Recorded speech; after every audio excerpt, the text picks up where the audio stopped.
Hey guys, this is Dom from DB Cruiser. So alam mo na ngayon kung ano pinapagawa natin. Nandito tayo para magpapalit ng rear sprocket. Kung nasubaybayan nyo ang Imperiale Adventures ko, nagpapalit tayo kasi before ng mas maliit na gulong. Kapag nagpapalit ka ng mas maliit na gulong, ibig sabihin bababa ang final drive mo. In short, bumaba ang aking top speed. Kapag city driving, okay lang naman siya. However, since dinadala natin siya sa expressway, medyo nabibitin na tayo. Kaya bumili tayo kay Charmaine ng mas maliit na rear sprocket. Stock size is 4060, so ngayon pinalit natin is 4040. Hindi ganun kalakihan pero malaki na rin ang diferensya pagdating sa performance. One more thing kasi, kapag mas pinalaki ko pa yung difference or mas pinaliit ko pa lalo like 42T, kailangan ko na talagang mag-adjust ng chain naman. Ayoko pang bawasan yung chain ko kaya nag-stick muna tayo sa 4040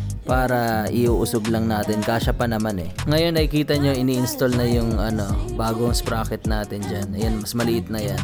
Ginamitan pa ng paa ni Eman yung sprocket para lang maipit niya. Hindi tayo nakapagdala ng thread lock, so kaya kailangan talagang higpitan ng maigi. Binaklas na rin lang yung gulong, pinalinis ko na rin yung chains syempre. Andun ka na lang rin eh, so dapat basic na yan. Dapat linisan na rin yung chain.